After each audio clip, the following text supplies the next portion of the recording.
Como decíamos ayer, para la historia de hoy tenemos que retroceder hasta 1796, año en el que España firmó el Tratado de San Ildefonso con Francia, un acuerdo en el que ambas potencias se comprometían a unir fuerzas contra Gran Bretaña. En virtud de este tratado, en 1806 el gobierno francés solicitó al español el envío de 14.000 hombres a las costas de Hannover para colaborar en el bloqueo continental que los galos impusieron a Gran Bretaña. En Madrid no tardaron en responder a la petición y partieron 10.000 infantes, 4.000 jinetes y una veintena de piezas de artillería. Más de la mitad de este contingente inició su viaje desde la península bajo el mando de Pedro Caro y Sureda, marqués de la Romana, primer oficial de la llamada División del Norte. El resto lo hizo desde Etruria, donde ya había destacadas fuerzas españolas bajo el liderazgo de Juan de Quindelán.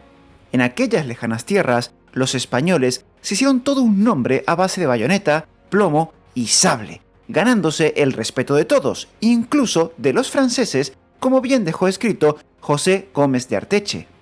Bernadotte cuidaba con el mayor esmero de que no les faltase nada de lo que la codicia francesa se hacía proporcionar para sus soldados, y no perdonaba medio para halagar a los nuestros en su orgullo nacional y en su espíritu de personalismo. Su guardia de honor era, cual la de los Césares, de españoles, compuesta por una compañía formada de soldados y clases escogidos en el regimiento de Zamora y una sección de 30 caballos del rey, y jamás se cansó en las revistas y en las marchas de manifestar la satisfacción que le causaban nuestros compatriotas. Con el paso del tiempo, aquellos hombres pasaron a Dinamarca, donde en 1808 les pilló el estallido de la que conocemos hoy como Guerra de Independencia Española. Muchos de ellos pudieron pasar a Suecia, desde donde volvieron a la península gracias a la ayuda de la Royal Navy. Sin embargo, no todos. 3 regimientos fueron capturados y hechos prisioneros por los daneses. Estos 5.000 soldados y unos 200 oficiales fueron enviados a campos de prisioneros, pero aquello era todo un desperdicio de buenos hombres curtidos en la guerra, y los altos mandos franceses lo sabían. Por ello, el general renegado español, Juan Quindelán, propuso la idea de utilizar a esos hombres para crear una unidad militar que sirviera a Francia. La idea gustó incluso al propio Napoleón, quien el 24 de enero de 1809 ordenó crear un regimiento español con el objetivo inicial de que formaran parte del ejército que su hermano José trataba de crear en España sin éxito. El encargado de hacerlo fue, como habrás supuesto, el general Juan Quindelán. Sin embargo, a pesar de que la idea sonaba bien, ahora tocaba convencer a los españoles que se unieran al ejército francés y, más importante, que estuvieran dispuestos a luchar. Para convencerlos, se les prometió que si se unían, se les ofrecería la libertad y se les prometió que podrían volver a España. Además, se envió a clérigos para que hablaran con ellos para convencerlos. Vamos, toda una campaña para convencer a aquellos hombres a que tomaran las armas. No sabemos si fue por las promesas, por los clérigos, por la imposibilidad de permanecer inactivos, por buscar la más mínima oportunidad de volver a casa, o por las condiciones de su encarcelamiento, pero la cuestión es que la mayoría se unió al ejército francés. Así, el 21 de febrero, 4.155 hombres formaron el regimiento José Napoleón, cuyos oficiales inmediatos eran españoles, y la comunicación dentro del batallón era en español. El regimiento estaba compuesto por 4 batallones más uno de reserva, organizados a la francesa, es decir, una compañía de granaderos, 4 de fusileros y una de ligeros. Y, obviamente, se les equipó debidamente con un uniforme de corte francés que constaba de casaca, chaleco y calzón blancos con ribetes y vueltas verdes, pluma y charreteras rojas y chacó negro con una placa en la que se leía JB, de José Bonaparte. Además, recibieron 3 banderas tricolores francesas, eso sí, con el escudo de armas de José Bonaparte como rey de España. Como dijimos anteriormente, el pueblo español se había levantado en armas contra los franceses, por lo que los galos no estaban muy convencidos en eso de enviar a estos hombres, de cuya lealtad no estaban seguros, a España, por lo que los repartieron por diferentes puntos de Europa. Así encontramos 2 batallones en Maastricht, otro en Amberes, otro en Mantua y otro más en Alessandria. Sin embargo, el destino de aquellos hombres iba a dar un vuelco cuando Napoleón decidió poner en marcha la invasión de Rusia. Para aquella operación, como todos sabemos, formó la Gran Armée, un ejército multinacional en el que de los 600.000 hombres, menos de la mitad serían franceses. Los españoles se integraron en aquel contingente, yendo a parar el segundo y el tercer batallón al primer cuerpo del mariscal Davout, y el primer y cuarto batallón al cuarto cuerpo del príncipe Eugene. En ese enorme ejército, los españoles estaban considerados por el alto mando como posibles traidores, pero, a pesar de ello, también se les tenía en un alto concepto como soldados, por lo que los mandos franceses transmitieron órdenes para buscar ganarse la lealtad de estos hombres. Así nos encontramos con el bando emitido por el mariscal Davout. Muchos soldados españoles hablan francés. Es preciso que los nuestros los traten bien. Recomendad a los oficiales franceses que se traten con los españoles y que no olviden nada de lo que pueda fortalecer la buena armonía con ellos. Tienen un capellán que parece animado de buen espíritu. Tratadlo bien y hacedle participar con buenos gestos de estas disposiciones. Es por él por quien podréis estar mejor informados de las intrigas que podrían hacer los extranjeros para seducir a los españoles. Vigilad que siempre tengan un buen alojamiento en casa segura. Os he hablado de una misa militar para franceses y españoles los domingos y días de fiesta. Arreglaros con el capellán español para que sea él quien las diga. No os olvidéis de hacer cantar el Domine Salvum Fac Imperatorem y de hacer rezar las oraciones. Ajusticiad al momento al primer agente de seducción o embaucador que os caiga entre las manos. La campaña rusa para los españoles comenzó, según Rafael de Lanza, en marzo de 1812, cuando recibieron la orden de comenzar la marcha. Por aquellas fechas se encontraban en Newark, y en su avance dejaban claro a los locales que ellos no eran franceses.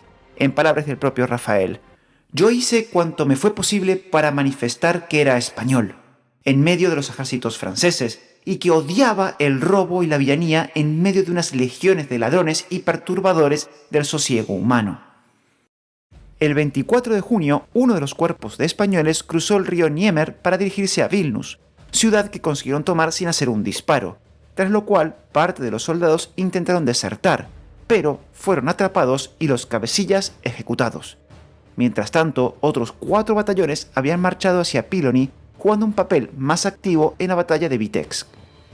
El 7 de septiembre, todos los batallones se reúnen en el interior de Rusia en la batalla más decisiva de la campaña, Borodino. A 2 batallones se les encomendó la protección de la artillería, por lo que sufrieron varias bajas. Mientras tanto, otros 2 participaron en la persecución de los hombres de Kutuzov. Participaron también en la toma de varias ciudades en el camino hacia Moscú, entre ellas Mosaisk y Selkovo. Finalmente, las tropas españolas fueron de las primeras en entrar en Moscú el 14 de julio. Los hombres de Tschudi participaron en las acciones de Murat de tratar de eliminar la amenaza rusa que rodeaba la ciudad. Con la conquista de la capital parecía que solo era cuestión de tiempo que obtuvieran una victoria aplastante sobre los rusos. Pero la falta de comida, el frío, las enfermedades y los continuos ataques de la guerrilla obligaron a Napoleón a abandonar Moscú el 24 de octubre de 1812. Desde entonces comenzó una carrera contra el tiempo en la que la Gran Armée trataba de evitar ser masacrada mientras se retiraba primero hacia Smolensk y hasta Francia después. Por descontado, en el camino su retaguardia fue acosada por las unidades más veloces del ejército del zar. Durante esta retirada, los españoles combatieron en la batalla de Smolensk en aquel mismo mes, y también Krasnoy, el paso de Beresina y la batalla de Borisov a finales de mes, y el fuerte combate en diciembre de 1812 en Vilna. Durante la retirada, algunos de los españoles consiguieron desertar e incluso pasar al bando ruso. Así nos encontramos que, tras la famosa batalla de Smolensk, 300 hombres del 4º batallón junto a su comandante O'Donnell son capturados por los rusos. Sin embargo, el zar Alejandro I había ordenado que a los españoles no se les tratase como prisioneros, sino todo lo contrario. Creó un regimiento de infantería ruso que llevaba el nombre del zar. Así, el 2 de mayo de 1813 nació el Regimiento Imperial Alejandro, con una ceremonia de entrega y jura de banderas ante el embajador español. Esta bandera ruso-española tiene en su centro la Cruz de San Andrés y en las esquinas cuenta con 4 águilas imperiales de Rusia. La tela fue bordada por las emperatrices Isabel Alexeevna y María Feodorovna, esposa y madre del zar. Integrados en la Guardia Imperial, el primer destino del regimiento es la escolta de la emperatriz madre en la corte de San Petersburgo. Un año después embarca en Kronstadt rumbo a La Coruña y Santander, y en octubre de 1813 se integra en el ejército español bajo el apodo de los moscovitas. Pero volvamos con los españoles que permanecieron del lado francés. En febrero de 1813 se reorganiza el regimiento con los miembros del batallón de reserva, unos 1.200 hombres, y los supervivientes de los anteriores batallones de línea, que no llegaban a los 2 centenares de los casi 5.000 que partieron a tierras rusas. Estos hombres seguirán combatiendo dentro del ejército galo, y así los encontramos en la batalla de Lutzen, Bautzen, Meissen, Grossheim, Leipzig y Hanau.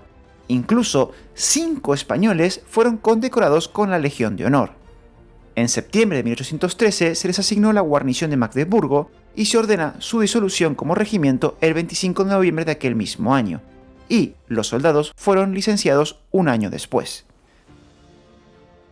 En este momento podrías pensar que ya se acabaron los problemas para aquellos españoles, que ya podían por fin volver a su tierra como ellos deseaban. Si lo hiciste, pensaste mal.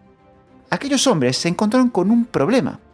Eran conscientes de que serían tratados en España como afrancesados, a pesar de que no tuvieron muchas opciones de dónde escoger, pero aquello no importaba.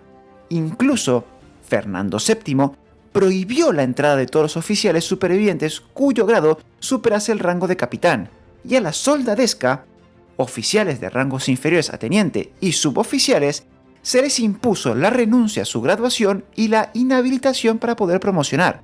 Vamos, la típica cesta de bienvenida. Frente a aquel rechazo y frente a aquella negra perspectiva que tenían por delante si volvían a España, muchos de ellos optaron por reengancharse en el ejército francés, siendo integrados en la Legión Portuguesa en el llamado Regimiento Colonial Extranjero. Paralelamente, se creó una compañía de veteranos para los soldados españoles más centrados en edad que tuvieron un destino más o menos cómodo como guarnición en la ciudad de Namur. Con la vuelta de Napoleón de Elba, este reasignó a los españoles al Regimiento Extranjero de Cazadores número 6 bajo el mando del coronel Tellechea, con guarnición en Orient, y tras el definitivo exilio de Napoleón, Luis XVIII recoge a los poquitos veteranos que ya quedaban y los destina en 1815 a lo que terminará siendo el Regimiento Hohenlohe, considerado como una unidad enteramente francesa, ya que para entonces los españoles que quedaban eran una minoría poco significativa. Con el paso del tiempo, estos españoles fueron obligados en 1831 a nacionalizarse franceses para poder recibir su pensión. Los pocos que decidieron volver a España se vieron obligados a vivir de la caridad, siendo vilipendiados por sus compatriotas al considerarlos afrancesados, y además no se les reconoció pensión de ningún tipo hasta 1817, en el que el Estado francés decidió darles una paga de caridad correspondiente a la mitad de lo que se le habría pagado a un soldado francés de pleno derecho. Pero, al final, Luis XVIII les ofreció la posibilidad, a través de una ordenanza, de cobrar la pensión completa, siempre y cuando decidiesen nacionalizarse franceses.